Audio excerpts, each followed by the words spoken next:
गंगा नदी तंत्र में हम बात कर रहे हैं गंगा की सहायक नदियों की। तो देखिए यहाँ पर सहायक नदियों में जो यमुना है उसका उद्गम कहाँ से होता है? यमुनोत्री से। और गंगा का उद्गम कहाँ से माना जाता है? गंगोत्री से। और ये दो धाराओं से मिलकर बनी होती है। तो एक तो कहलाती है भागीरथी और दूसरी होती है अलकनंदा। इन दो धाराओं के मिलने से गंगा नदी का निर्माण होता है। और जहाँ पर ये दोनों धाराएं मिलती हैं उसे वो कहलाता है देवप्रयाग। उसके बाद देखिए किस प्रकार से यहाँ पर ये यमुना नदी मिलती है। फिर यमुना की सहायक नदियाँ चंबल, सिंध, बेतवा, केन आदि जो नदियाँ हैं वो यमुना में मिलती है। और यमुना नदी फाइनली कहाँ पर जाकर के मिल जाती है? ये गंगा में। तो सबसे मुख्य जो सहायक नदी है गंगा की वो कौन सी है? यमुना नदी है। तो यमुना नदी में जो चंबल नदी मिलती है वो स्थान कौन सा है? इटावा, यूपी। बेतवा नदी जो मिलती है यमुना में वो भी यूपी का ही स्थान है और ये कहलाता है हमीरपुर, यूपी हमीरपुर। उसके बाद में गोमती, घाघरा, गंडक, रामगंगा, कोसी, महानदी आदि सहायक नदियाँ जो है इस गंगा नदी में मिल जाती हैं। नीचे हम देखें तो यहाँ पर सोन है, केन नदी है, वो भी यहाँ पर मिलती हैं। और देखिए जो यहाँ पर बांग्लादेश पॉइंट या फिर हम सॉरी वेस्ट बंगाल बोलेंगे इसे, तो वेस्ट बंगाल में आते आते ये दो धाराओं के अंदर यहाँ पर विभक्त हो जाती है, एक ये धारा और एक ये धारा। कोसी नदी के आसपास की लोकेशन देखी जाए तो यहाँ पर पड़ता है बिहार। इसी प्रकार गंडक के आसपास यह पटना है। तो यहाँ पर जो कोसी नदी है उसे क्या कहा जाता है? बिहार का शोक कहा जाता है, क्योंकि ये बार बार अपनी दिशा को चेंज करती है जिसकी वजह से वहाँ पर बाढ़ का माहौल बना रहता है। तो देखिए फाइनली जो गंगा नदी है वो उत्तराखंड से आके फिर कहाँ आती है? UP, then Bihar. ठीक है, ये यूपी, उसके बाद में आता है बिहार और बिहार के बाद में आ जाता है यहाँ पे पश्चिम बंगाल। उसके बाद में इस धारा को जो कि बांग्लादेश में जाती है उसे पद्मा कहा जाता है। और जब ये समुद्र में गिरती है उससे पहले इसे क्या कहा जाता है? मेघना। अब हम बात करेंगे गंगा की सबसे लंबी सहायक नदी यमुना। इसका जो उद्गम है वो बंदरपूछ चोटी पर यमुनोत्री हिमानी से होता है। बात करें यमुना का जो प्राचीन नाम है वो है कालिंदी। यमुना की जो सबसे लंबी सहायक नदी है वो कौन सी है? चंबल। और जो चंबल नदी है इसका उद्गम कहाँ से होता है? इसका उद्गम होता है इंदौर के महू के जनापाव पर्वत से। तो जनापाव पर्वत, और याद रखें एमपी से होता है इसका उद्गम, इंदौर के महू के जनापाव पर्वत से। कहाँ से कहाँ पे बहती है ये? एमपी इंदौर से, कोटा राजस्थान, उसके बाद ये जाती है उत्तर प्रदेश में इटावा। और कहाँ पे मिल जाती है ये? उत्तर प्रदेश में यमुना में। और इसकी लंबाई की बात करें चंबल नदी की तो ये लगभग 965 किलोमीटर के लगभग लंबी है। कोसी नदी, देखिए कोसी नदी को सबसे पहले तो क्या कहा जाता है? बिहार का शोक कहा जाता है। क्यों? क्योंकि ये मार्ग बदलने के लिए बहुत ही फेमस है, इंडिया में मार्ग बदलती है। और ये जो कोसी नदी है वो नेपाल में 7 धाराओं से मिलकर बनी है, 7 धाराओं से। और इन 7 धाराओं के अंदर एक मुख्य धारा है, दैट इज अरुणा धारा।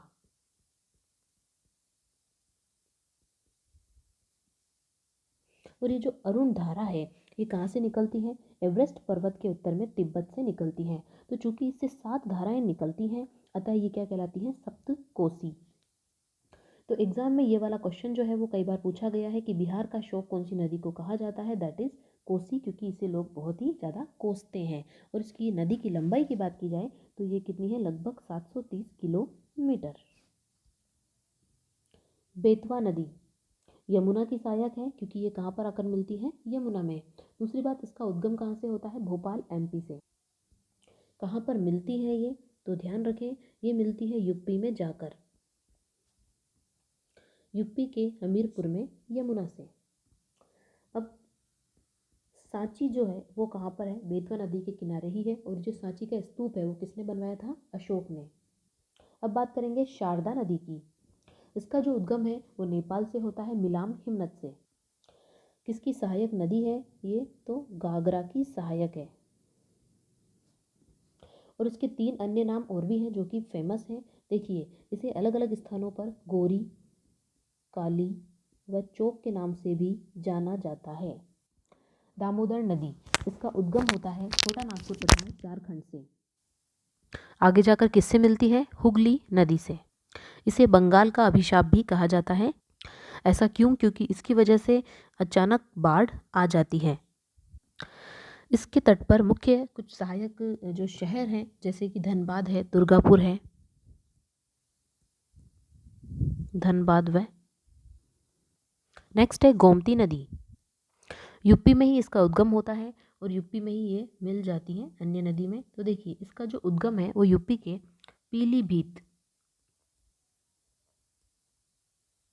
पीलीभीत पर एक गोमत ताल है, वहां से इसका उद्गम होता है। और ये डायरेक्टली कहाँ पर मिल जाती है? गंगा में। और ये कहाँ मिलती है? ये लगभग गाजीपुर में गंगा से मिल जाती है। गाजीपुर यूपी में ही आता है। बहुत ही अच्छे जो शहर हैं इस नदी के किनारे बसे हुए हैं। देखिए, यूपी की जो राजधानी है लखनऊ, वो इसी नदी के किनारे बसे हैं। तो लखनऊ है और जौनपुर, मुख्यतया ये दोनों जो शहर हैं ये इस नदी के किनारे बसे हैं। एक खास विशेषता है गोमती नदी की कि ये एकमात्र ऐसी सहायक नदी है गंगा की जो कि कहाँ से निकलती है? मैदानों से। मैदानों से इसका उद्गम होता है। तो गोमती नदी का उद्गम पीलीभीत से होता है। गंगा में ये मिल जाती हैं कहाँ पर? गाजीपुर यूपी में ही। शहर यहाँ पर लखनऊ और जौनपुर बसे हैं। विशेषता इसकी ये है कि ये मैदान से निकलती हैं। नेक्स्ट है सोन नदी। इसका जो उद्गम है वो होता है अमरकंटक एमपी से और ये कहाँ पर मिलती है? पटना के निकट गंगा में। यहाँ पर क्या है? कैमूर की पहाड़ियाँ हैं जो कि क्या करती हैं? सोन और यमुना नदी के बीच में जल विभाजन का काम करती हैं। सोन और यमुना के बीच में जल विभाजन का काम कौन करती है? तो याद रखिएगा, कैमूर की पहाड़ियाँ। देखिए, इसे समझते हैं जैसे कि ये प्रवाहित हो रही है गंगा, ओके, यहाँ पर मिल रही है इससे यमुना और इसी प्रकार से यहाँ पर है ये सोन नदी। तो इनके बीच में यहाँ पर ये कैमूर की पहाड़ियाँ हैं जो इसमें जल विभाजन का काम करती हैं, दैट इज कैमूर की पहाड़ियाँ। तो सोन नदी कहाँ से निकलती है? अमरकंटक एमपी से। तो गंगा और यमुना जहाँ पर मिलती हैं उसे कहा जाता है प्रयागराज। घाघरा नदी, तो इसका उद्गम होता है मापचा चुंगो हिमनद से और ये हिमनद कहाँ पर स्थित है? तिब्बत के पठार में। इसकी मुख्य सहायक नदी है शारदा नदी और ये कहाँ पर मिल जाती है? बिहार में गंगा में। इसे सरयू नदी भी कहा जाता है। गंडक नदी, देखिए ये गंगा के बाएं तट पर है। अब निर्धारण कैसे करते हैं? जैसे ये गंगा नदी है तो ये कहलाता है इसका बायां तट और ये कहलाता है इसका दायां तट। तो बाएं तट पे जैसे गोमती है, गंडक है, घाघरा है, कोसी है, ये सारी नदियाँ होती हैं। और गंगा नदी के दाएं तट की बात करें तो ये कहलाती है यमुना, सोन और टॉन्स। अब आप कहेंगे कि ये आपका बायां है और ये दायां। नहीं, चूँकि गंगा नदी की जो दिशा है वो कुछ इस तरीके से है, अतः ये इसका बायां भाग होगा और ये इसका दायां भाग होगा। तो इसमें आपको कंफ्यूज होने की बिल्कुल ज़रूरत नहीं है। तो यमुना, सोन, टॉन्स आदि जो नदियां हैं वो दाईं तरफ है और गोमती, गंडक, घाघरा, कोसी आदि नदियां जो हैं वो गंगा नदी के बाईं तरफ है। तो इसका जो उद्गम है वो होता है नेपाल हिमालय से। कहाँ पर मिलती है ये? तो पटना में ही मिलती है।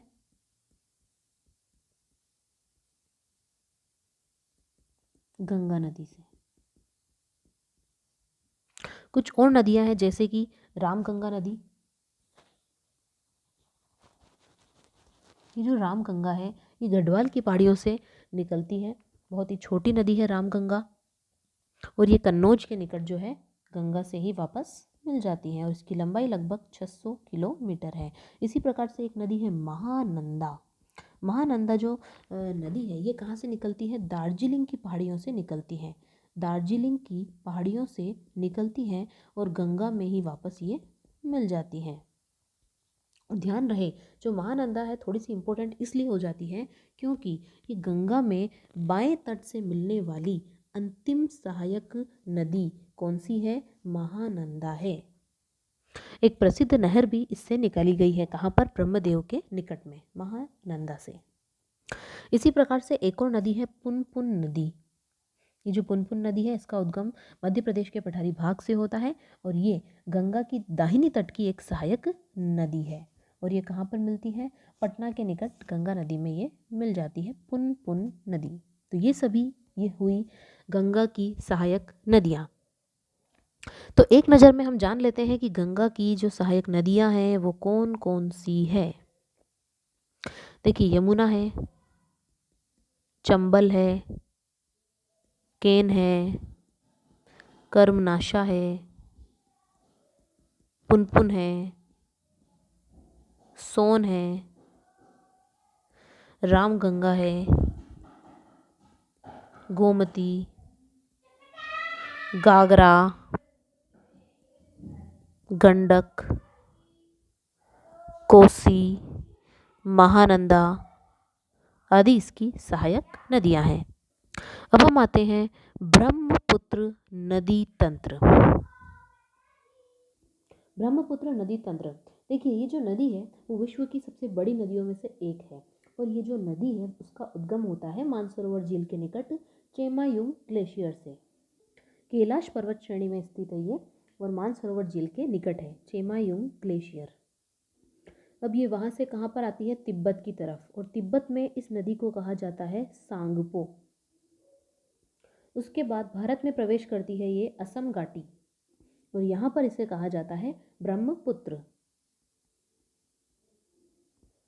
यानी प्रवाहित होती है अरुणाचल प्रदेश की तरफ और अरुणाचल प्रदेश में यहाँ पर इसको क्या कहा जाता है? दिहांग।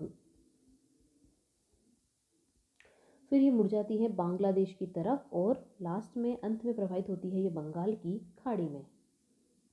तो देखिए इसकी जो दिशा होती है कुछ इस तरीके से होती है और इसी चेमायुंग ग्लेशियर की तरफ से जैसे हमने देखा था ये जो सिंधु नदी है ये इसकी दिशा कुछ इस तरीके से होती है, ये इस साइड में और सतलज नदी इधर जाती है।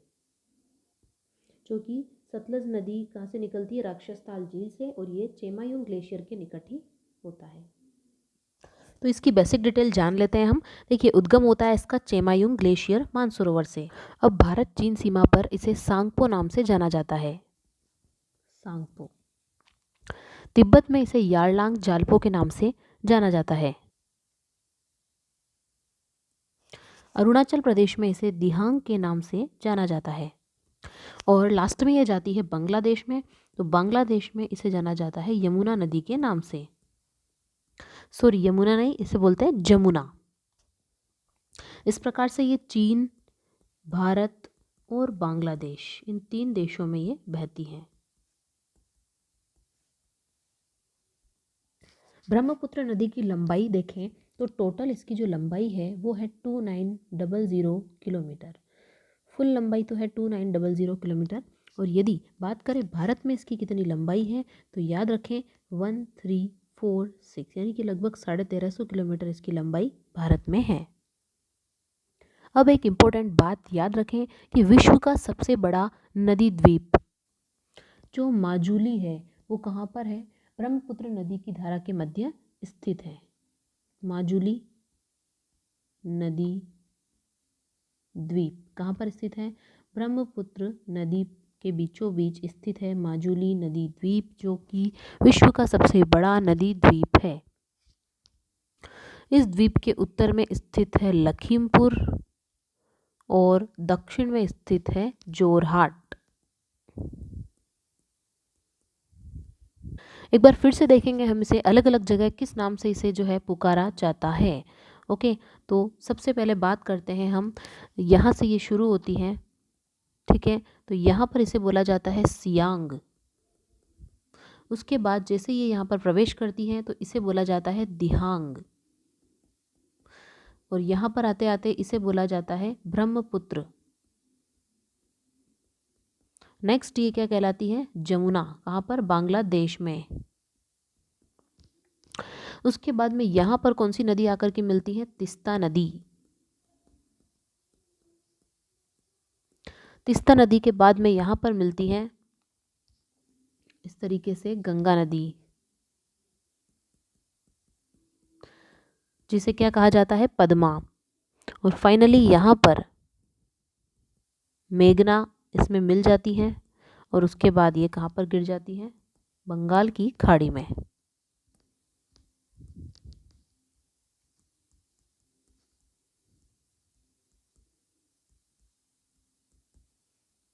तो भारत की सीमा पर इसे क्या बोला जाता है? सिहांग भी बोला जाता है। और जब भारत में प्रवेश करती है तो सदिया बोला जाता है। और प्रवेश करने के बाद में अरुणाचल प्रदेश में इसे दिहांग बोला जाता है। देन इसे ब्रह्मपुत्र बोला जाता है। और उसके बाद में यमुना जो है जमुना जो है वो बांग्लादेश में बोला जाता है, जहाँ पर तीस्ता नदी भी आकर के मिलती हैं और मेघना नदी भी जो बंगाल की खाड़ी में गिरने से पहले मिल जाती हैं। तो इस नदी के यहाँ पर दो तट हैं। तो बाएं तट की सहायक नदियाँ अलग हैं यहाँ पर, और दाएं तट की सहायक नदियाँ अलग हैं। बाएं तट पर मिलने वाली नदियाँ और दाएं तट पर मिलने वाली नदियाँ। तो यहाँ पर है दिहांग, लोहित, धनश्री, कलांक, कापिली। इसी प्रकार दाएं तट पर है सुबनसिरी, भारेली, मानस, तिस्ता, सनकोश, रायदक। इन नदियों को हम चित्र की सहायता से देखेंगे। तो एक नदी है इसकी सुबनसिरी, उसके बाद यहाँ से मिलती है कामेंग, मानस और इसी प्रकार संकोश। और यहाँ पर ये नदी है तिस्ता। दो नदियाँ इधर से मिल रही हैं, ये है दिबांग और ये है लोहित। एक है कपिली नदी और ये जो जा रही है ये है बराक। इसी तरीके से ये है गंगा नदी, जो कि यहाँ पर आते आते कहलाती है पद्मा नदी, और इसे कहते हैं Hooghly. And this is called Jamuna. और यहाँ पर नीचे ये कहलाता है बंगाल की खाड़ी। और इसका उद्गम कहाँ से हो रहा है? ये चेमायुंग ग्लेशियर से, जिसे हिमनद भी बोला जाता है। और तिब्बत में इसे किस नाम से जाना जाता है? सांगपो। ये है ब्रह्मपुत्र नदी तंत्र। तो इनकी दिशाएं कुछ इस प्रकार रहेगी। चूंकि ये इस ब्रह्मपुत्र नदी में आकर मिल रही हैं तो इसकी दिशा इस प्रकार रहेगी। कपिली इधर, ये इधर। सारी नदियां किस में जाकर के मिल रही हैं? ब्रह्मपुत्र में। अतः ये सभी ब्रह्मपुत्र की सहायक नदियां कहलाती हैं। तो विश्व का सबसे बड़ा नदी द्वीप माजुली द्वीप यहीं पर स्थित है, और सुंदरवन डेल्टा जो है वो भी यहीं पर स्थित है। इस नदी पर काफ़ी सारी परियोजनाएं भी चल रही है। रंगा, पापुम, ढिकरोल, पाकी, अपर लोहित, ये सभी की सभी परियोजनाएं हैं अरुणाचल प्रदेश में। और जो कोपली परियोजना है वो है असम में। दोयांग जो है वो कहाँ पर है? नागालैंड में। इसी प्रकार लोकटक और तिपाईमुख परियोजना है मणिपुर में। बालेश्वरी है मिजोरम में, और रंगीत है सिक्किम में। अब ब्रह्मपुत्र नदी तंत्र से जुड़ी कुछ इम्पोर्टेंट बातों के बारे में और जान लेते हैं हम लोग।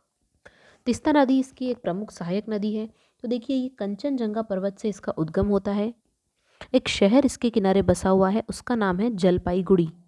और एक खासियत इसकी ये भी है कि पहले ये गंगा की सहायक नदी हुआ करती थी, लेकिन एक बार आकस्मिक बाढ़ के कारण अब ये जो नदी है इसने अपना मार्ग बदल लिया है और अब किसकी सहायक नदी बन चुकी है? ये ब्रह्मपुत्र की। अब बात करते हैं इसकी सहायक नदियों की। तो इसकी एक सहायक नदी है रंगित नदी। हम इस रंगित नदी की बात इसलिए कर रहे हैं क्योंकि यहाँ पर इस नदी पर पूरे विश्व में जल क्रीड़ा के लिए बहुत ही एक फेमस गेम प्ले होता है। मतलब इस रंगित नदी पर होती है रिवर राफ्टिंग, और ये जो रिवर राफ्टिंग है ये पूरे विश्व में, पूरे वर्ल्ड में बहुत ही फेमस है। रिवर राफ्टिंग, जल क्रीड़ा। एक और इसकी सहायक नदी है लोहित नदी। ये लोहित नदी में जो पानी का कलर होता है वो लाल रंग का दिखाई देता है, और लाल रंग का दिखाई देने के कारण इसे खून की नदी भी कहा जाता है। ऐसा क्यों होता है? इसका लाल रंग क्यों दिखाई देता है? क्योंकि ये लाल कलर की मिट्टी में प्रवाहित होती है और इसके कारण ही इसका जो कलर है वो रेड हो जाता है। तो ध्यान रहे, खून की नदी किसे कहा जाता है? लोहित। और लोहित किसकी सहायक नदी है? ब्रह्मपुत्र नदी तंत्र की। इसका उद्गम कहाँ से होता है? जयाल छू पर्वत से। जयाल छू पर्वत, और ये कहाँ पर स्थित है? तिब्बत में। इस प्रकार से यहीं पर समाप्त होता है ब्रह्मपुत्र नदी तंत्र। अब हम पढ़ेंगे प्रायद्वीपीय भारत की नदियाँ। सबसे पहले प्रायद्वीपीय भारत की नदियों में हम पढ़ेंगे गोदावरी नदी। ये जो नदी है वो प्रायद्वीपीय भारत की सबसे लंबी नदी है और इसे क्या कहा जाता है? दक्षिण की गंगा या फिर वृद्ध गंगा। इसके उद्गम की बात करें तो पश्चिमी घाट में नासिक की पहाड़ियों में त्रयंबक नामक स्थान से इसका उद्गम होता है। चूंकि ये सबसे लंबी नदी है तो देख लीजिए इसकी जो लंबाई है वो लगभग 1465 किलोमीटर है और यहीं पर गोदावरी नदी जहाँ से निकलती है नासिक की पहाड़ियों से, ठीक है, तो गोदावरी नदी के तट पर स्थित है नासिक, महाराष्ट्र, और यहीं पर कुंभ मेले का आयोजन भी होता है, कुंभ मेला। अब हम बात करेंगे इसकी सहायक नदियों की। गोदावरी की सहायक नदियाँ, देखिए गोदावरी लगभग इस तरीके से प्रवाहित होती है और यहाँ पर जाकर ये अपना एक डेल्टा बनाती है। इसकी दाहिनी तरफ एकमात्र सहायक नदी है मंजरा। इसके अलावा यहाँ पर आकर के मिलती है दूधना और पूर्णा। फिर नेक्स्ट इंपॉर्टेंट सहायक नदी आती है यहाँ पर पेनगंगा और इससे मिलती है वर्धा और वेनगंगा। उसके बाद नेक्स्ट सहायक नदी आकर के मिलती है इससे इंद्रावती, सवारी और सलेरी। अब हम अध्ययन करेंगे कृष्णा नदी का। इसका उद्गम महाबलेश्वर, महाराष्ट्र से होता है और ये प्रायद्वीपीय भारत की दूसरी सबसे लंबी नदी है। लंबाई की बात करें तो लगभग 1400 किलोमीटर जो है वो इसकी लंबाई है। कहाँ पर ये बहती है? देखिए महाराष्ट्र से शुरू होकर उसके बाद ये बहती है कर्नाटका में, कर्नाटका से तेलंगाना और तेलंगाना से आंध्र प्रदेश। तो अंत में ये कहाँ गिर जाती है? बंगाल की खाड़ी में। अब हम इसे समझेंगे डायग्राम के माध्यम से और इसकी सहायक नदियों को भी। देखिए कृष्णा नदी का जो दिशा होती है कुछ इस तरीके से होती है और यहाँ पर आकर के ये अपना बनाती है डेल्टा। इसकी सहायक नदियों में एक है भीमा नदी और इस तरफ से मिलेगी यहाँ से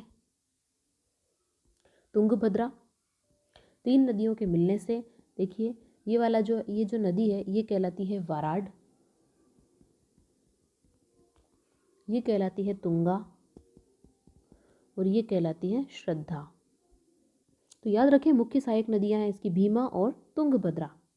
अगली नदी है माही नदी। इसकी लंबाई लगभग 583 किलोमीटर है। बात करें इसके उद्गम की तो ये एमपी से इसका उद्गम होता है, विंध्याचल पर्वत से।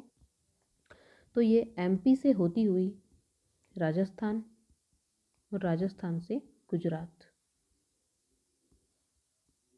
और लास्ट में ये खंबात की खाड़ी में जाके गिरती है। इसकी स्पेशलिटी में आप लोग ध्यान रखें कि ये भारत की एकमात्र ऐसी नदी है जो कि कर्क रेखा से 2 बार गुजरती है और कर्क रेखा से जो जहाँ से गुजरती है, जिन स्टेट से गुजरती है, उसकी एक ट्रिक भी हमने देखी थी, गुरुम छज्जा पवित्रम। गुजरात, राजस्थान, मध्य प्रदेश, झारखंड, छत्तीसगढ़, पश्चिम बंगाल, त्रिपुरा और मणिपुर, इन स्टेट्स से ये कर्क रेखा जो है वो गुजरती है। और इसकी जो मुख्य सहायक नदियाँ हैं वो है सोम और जाखम। देखिए इस तरीके से ये है माही नदी, जाकर के गिरती है खंबात की खाड़ी में और यहाँ पर यह है ट्रॉपिक ऑफ, यह है कर्क रेखा। तो इस प्रकार से ये एकमात्र नदी है जो कि कर्क रेखा से कहाँ से 2 बार गुजरती है, एक बार यहाँ से और एक बार यहाँ से। यहाँ पर एक डैम भी स्थित है जो कि कौन सा है? माही बजाज सागर बांध। महानदी कितने किलोमीटर है? ये 851 किलोमीटर लंबी है। इसका जो उद्गम है वो सिहावा से होता है और ये जो सिहावा है वो अमरकंटक के दक्षिण में स्थित है और छत्तीसगढ़ के नियर बाई है। इसकी जो सहायक नदियां हैं वो है शिवनाथ, हसदेव, जोक इत्यादि। कहाँ पर गिरेगी ये? बंगाल की खाड़ी में। और ये डेल्टा का निर्माण करती है और इसका जो डेल्टा है वो बहुत ही उपजाऊ है। मध्य प्रदेश, छत्तीसगढ़, उड़ीसा की प्रमुख नदी है। अब अध्ययन करेंगे कावेरी नदी का। ये 800 किलोमीटर लंबी एक नदी है। इसका उद्गम कर्नाटक की ब्रह्मगिरी पहाड़ी से होता है। जो कावेरी नदी है ये कर्नाटक की यहाँ से ब्रह्मगिरी पहाड़ी से इस तरीके से बहती हुई यहाँ पर गिर जाती है ये बंगाल की खाड़ी में। इस नदी को दक्षिण भारत की गंगा भी कहते हैं क्योंकि यहाँ पर इसे पवित्र नदी माना जाता है।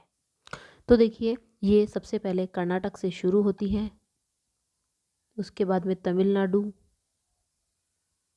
और लास्ट में तिरुचिरापल्ली के निकट यहाँ पर बंगाल की खाड़ी में ये गिर जाती हैं। इसकी जो मुख्य सहायक नदियाँ हैं वो है बाईं ओर हिमावती, लोकापावनी, अर्कवती और दाईं ओर है तीर्थ, काबिनी, सुवर्णवती, भवानी आदि नदियाँ यहाँ पर है। इसके अलावा यहाँ पर एक प्रसिद्ध जलप्रपात है शिव समुद्रम। तो ये जो कावेरी नदी है उसका जो अपवाह क्षेत्र है वो क्या कहलाता है? दक्षिण भारत का चावल का कटोरा। देखिए इस प्रकार से बहती हुई यहाँ पर पड़ता है कृष्णा राजा जलाशय। उसके बाद में यहाँ पर यह आ जाता है श्री रंगपटम जलाशय। देन यहाँ पे एक द्वीप आता है शिव समुद्रम द्वीप, और उसके बाद में यहाँ पे होनेगल जलप्रपात आता है, और यहाँ पर आता है स्टेनले जलाशय, और उसके बाद में यहाँ पर स्थित है मेटूर का बांध। तो मेटूर बांध कहाँ पर स्थित है? कावेरी नदी पर। यहाँ पे है कृष्णा राजा जलाशय, श्री रंगपटम जलाशय, शिव समुद्रम द्वीप है, होनेगल जलप्रपात है, स्टेनले जलाशय है और मैटूर बांध है। तो इन्हें याद रखें, कई दफ़ा एग्जाम में ये पूछे जाते हैं और ये भी यहाँ का बहुत ही फेमस जलप्रपात है। नर्मदा नदी, इसका उद्गम अमरकंटक पहाड़ी से होता है एमपी। दूसरी विशेषता इसकी ये है कि ये विंध्याचल और सतपुड़ा पर्वत के मध्य बहती है, जिसका अध्ययन हम भारत के पर्वत वाले टॉपिक में भी कर चुके हैं, और ये भ्रंश घाटी का निर्माण करती है। साथ ही ये एस्चुरी भी बनाती है। कई दफ़ा एग्जाम में पूछा जाता है कि एस्चुरी बनाने वाली नदियाँ कौन सी हैं और नहीं बनाने वाली नदियाँ कौन सी हैं। अब ये एस्चुरी क्या होती हैं? ये एक ऐसा भाग होता है या फिर आधा बंद खारे पानी का एक ऐसा भाग होता है जहाँ पर नदियों का ताज़ा पानी भी होता है और समुद्र का खारा पानी भी होता है, और ये अरब सागर में गिरने से पहले कहाँ पर खिरती हैं? खंबात की खाड़ी में। इसकी जो लंबाई है वो लगभग है 1312 किलोमीटर, और ये एमपी की, मध्य प्रदेश की सबसे बड़ी नदी है नर्मदा नदी।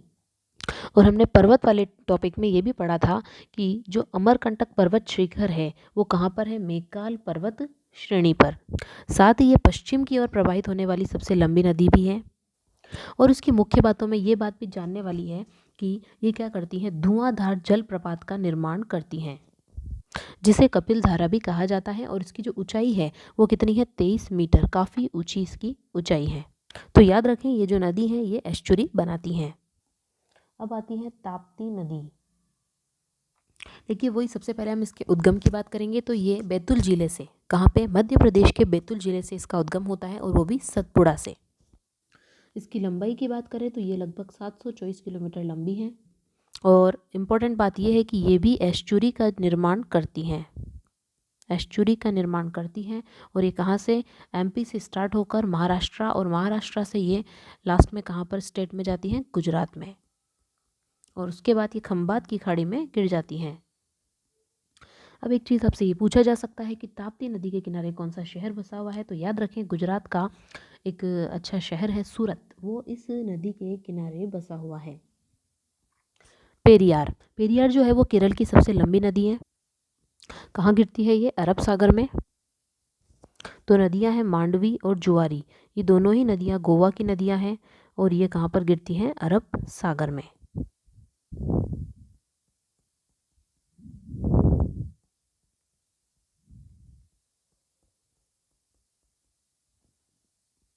लूणी नदी, इस नदी का उद्गम राजस्थान में अजमेर जिले से नाग पर्वत से होता है, और ये नाग पर्वत कहाँ पे है? अरावली श्रेणी में स्थित है।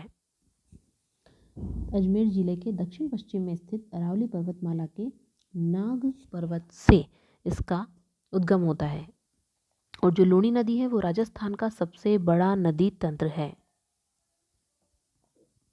इसकी लंबाई है 320 किलोमीटर, और ये जो नदी है वो कहाँ पर विलुप्त हो जाती है? कच्छ के रण में ही विलुप्त हो जाती है।